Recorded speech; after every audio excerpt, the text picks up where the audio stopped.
Ever wondered if reality is just a simulation? Like, what if we're all just characters in some advanced civilization's version of The Sims? Mind-blowing, right? Welcome to the fascinating and sometimes bewildering world of philosophical theories, where nothing is as it seems, and your brain might just explode from all the thinking. Philosophical theories are like the intellectual adventurers of the thought world. They explore uncharted territories, challenge conventional wisdom, and leave us questioning everything we thought we knew. From Plato's theory of forms to Derrida's deconstruction, these theories have been shaping human thought for centuries. So buckle up, folks, because we're about to dive into the 9 greatest philosophical theories that will make you say, "Wait, what?" Understanding complex philosophical theories can be a real challenge. It's like trying to solve a puzzle while blindfolded and standing on one leg. But fear not. With a bit of humor and a lot of curiosity, we'll navigate these mind-boggling ideas together. Who knows? You might even learn something. No promises, though. Plato's theory of forms. Plato's theory of forms, also known as the theory of ideas, posits that non-physical but substantial forms or ideas represent the most accurate reality. According to Plato, the physical world is a mere shadow or imitation of these perfect forms. This theory suggests that the true essence of things exists in an ideal, non-physical realm. Plato's theory of forms challenges the notion that the physical world is the ultimate reality. If this theory is true, then the world as we perceive it is a mere shadow of a more perfect, ideal reality. This perspective raises profound questions about the nature of reality, perception, and the relationship between the physical and the ideal.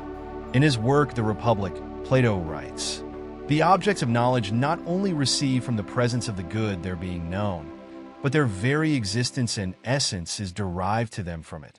Though the good itself is not essence, but still transcends essence in dignity and surpassing power." This quote illustrates Plato's belief in the existence of ideal forms that transcend the physical world and represent the true essence of things. Descartes' cogito ergo sum. René Descartes' famous statement, cogito ergo sum, I think, therefore I am, is a foundational principle of his philosophical system. Descartes argued that the only thing we can be certain of is our own existence as thinking beings.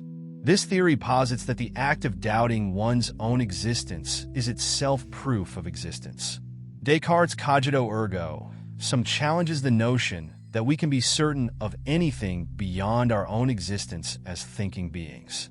If this theory is true, then the only indubitable truth is the fact of our own consciousness. This perspective raises profound questions about the nature of reality, knowledge, and the limits of human understanding. In his Meditations on First Philosophy, Descartes writes, "I think, therefore I am." This is the first and most certain of all to occur to anyone who philosophizes in an orderly way. This quote illustrates Descartes' belief in the primacy of consciousness and the certainty of one's own existence as a thinking being.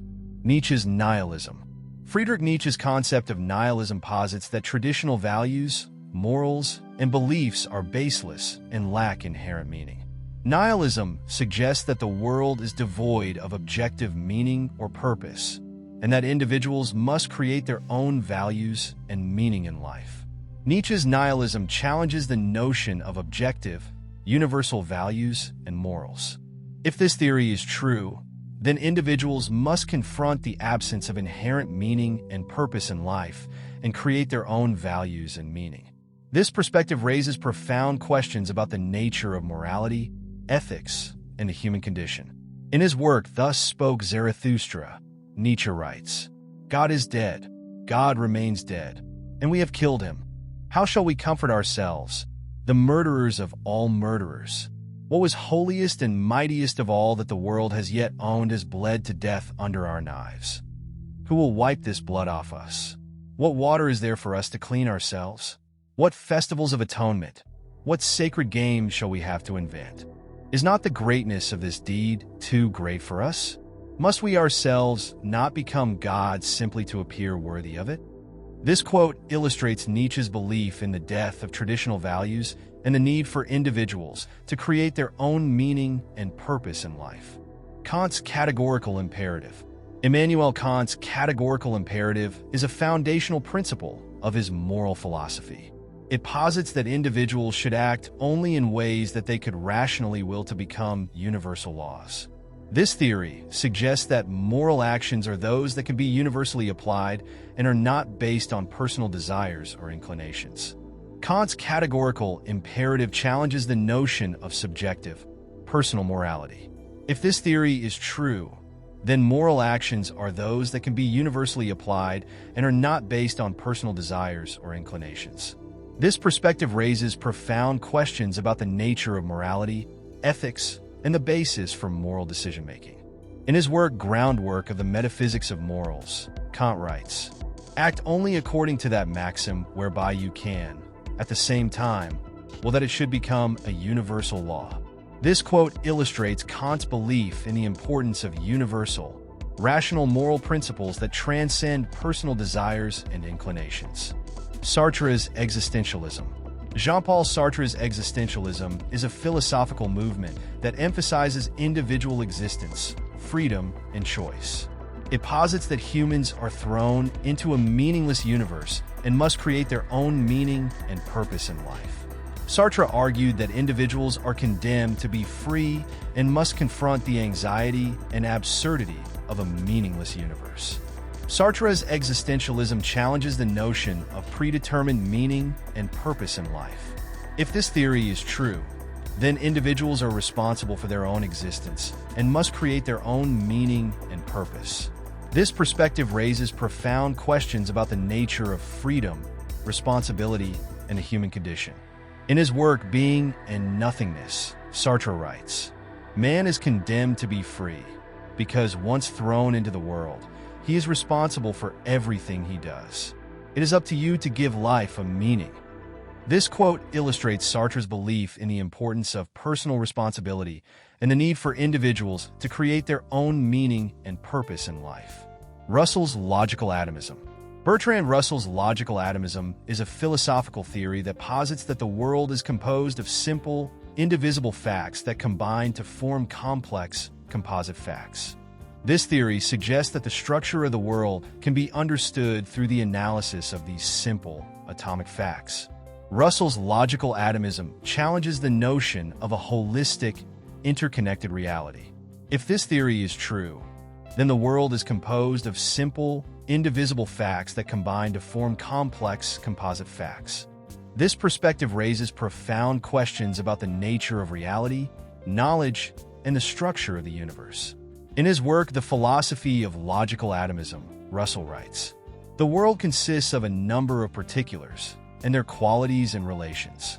These particulars are the ultimate constituents of the world, and everything else is constructed out of them." This quote illustrates Russell's belief in the existence of simple, indivisible facts that form the basis of reality. Heidegger's Being and Time. Martin Heidegger's Being and Time is a foundational work in existential phenomenology. It posits that the question of being is the most fundamental question in philosophy. Heidegger's Being and Time challenges the notion of a static, unchanging reality. If this theory is true, then the essence of human existence is temporality, and individuals must confront their own mortality and the finitude of their existence. This perspective raises profound questions about the nature of being, time, and the human condition. In his work Being and Time, Heidegger writes, "The being of beings is itself not a being." The first philosophical step in understanding the problem of being consists in avoiding the confusing of being with a being, so as to keep our sights on the ontological difference. This quote illustrates Heidegger's belief in the importance of the question of being and the need to distinguish between being and beings. Foucault's Power and Knowledge. Michel Foucault's theory of power and knowledge posits that power and knowledge are inextricably linked and that power structures shape our understanding of the world. Foucault argued that power is not merely repressive but also productive, creating discourses and practices that shape our identities and experiences. Foucault's theory of power and knowledge challenges the notion of objective, neutral knowledge. If this theory is true, then power structures shape our understanding of the world, and knowledge is always embedded within power relations. This perspective raises profound questions about the nature of power, knowledge, and the construction of reality. In his work Discipline and Punish, Foucault writes, "Power produces knowledge. Power and knowledge directly imply one another. There is no power relation without the correlative constitution of a field of knowledge, nor any knowledge that does not presuppose and constitute at the same time power relations."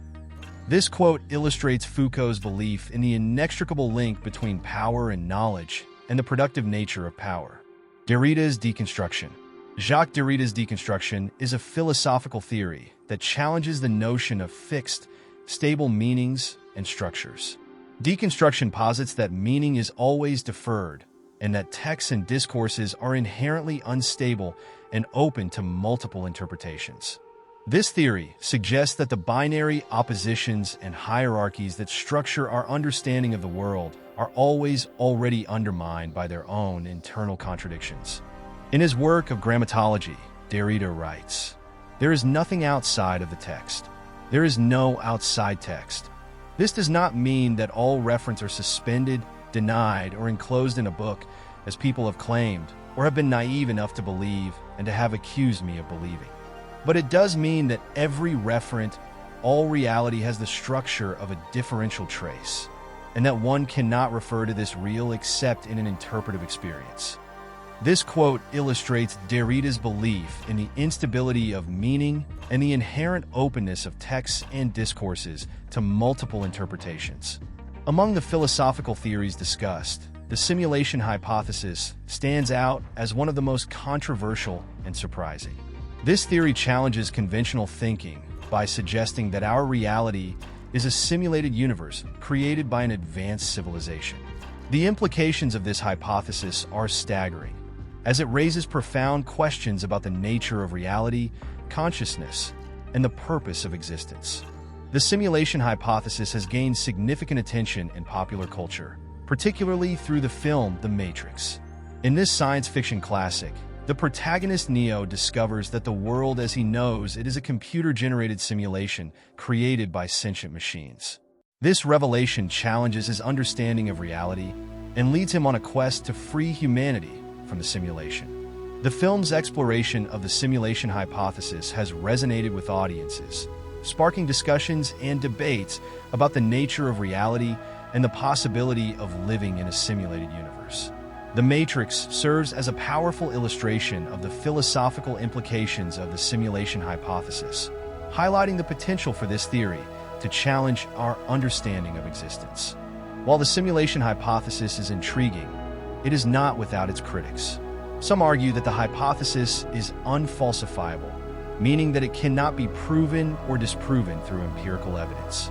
Others point out that the hypothesis relies on speculative assumptions about the capabilities and motivations of advanced civilizations. Despite these critiques, the simulation hypothesis continues to captivate philosophers, scientists, and the general public. Its potential to challenge our understanding of reality and existence makes it a compelling and thought-provoking theory. Nick Bostrom, a proponent of the simulation hypothesis, writes in his paper, "Are you living in a computer simulation? At least one of the following propositions is true. 1. The human species is very likely to go extinct before reaching a post-human stage. 2. Any post-human civilization is extremely unlikely to run a significant number of simulations of their evolutionary history or variations thereof. 3. We are almost certainly living in a computer simulation." This perspective suggests that our reality may be a product of a computer-generated simulation, challenging our understanding of existence and the nature of reality. In this exploration of the 9 greatest philosophical theories, we have delved into a range of ideas that challenge our understanding of reality, existence, and consciousness. From Plato's theory of forms to Derrida's deconstruction, each theory offers unique insights and raises profound questions about the nature of the universe and our place within it. Philosophical theories play a crucial role in shaping our understanding of the world and ourselves. They provide frameworks for questioning our assumptions, challenging our beliefs, and expanding our perspectives. By engaging with these theories, we can gain a deeper appreciation for the complexities of existence and the human condition. While each philosophical theory offers distinct insights, they are also interconnected in meaningful ways. For example, Plato's theory of forms and Descartes' cogito ergo sum both grapple with the nature of reality and the relationship between the physical and the ideal. Nietzsche's nihilism and Sartre's existentialism both challenge the notion of predetermined meaning and purpose in life. Kant's categorical imperative and Foucault's theory of power and knowledge both explore the nature of morality, ethics, and the basis for moral decision-making. By recognizing the interconnectedness of these theories, we can gain a more holistic understanding of the philosophical landscape and the interplay of ideas. This integrated perspective allows us to appreciate the richness and complexity of philosophical thought and its impact on human understanding. As we continue to explore the world of philosophical theories, it is important to remain open to new ideas and perspectives. The field of philosophy is constantly evolving, with new theories and insights emerging from advances in science, technology, and human understanding. By embracing the spirit of philosophical inquiry, we can continue to push the boundaries of our knowledge and understanding. Whether we are exploring the nature of reality, the mysteries of consciousness, or the purpose of existence, philosophical theories provide a powerful tool for navigating the complexities of the human experience. In conclusion, the 9 greatest philosophical theories offer a rich and complex landscape for exploration and discovery. By recognizing the shared goals and complementary methods of these theories, we can gain a more holistic understanding of ourselves and the world, leading to personal growth and a deeper sense of fulfillment. As we continue to navigate the challenges and uncertainties of life, let us remember the wisdom of the philosophers who have come before us. Let us cultivate awareness, embrace the present moment, and strive for a deeper understanding of ourselves and the world around us. In the words of the Buddha, the secret of health for both mind and body is not to mourn for the past, worry about the future, or anticipate troubles, but to live in the present moment wisely and earnestly. May we all find the wisdom and courage to live in the present moment, to question our assumptions, and to cultivate a deeper understanding of ourselves and the world. And remember, if all else fails, you can always blame it on the simulation.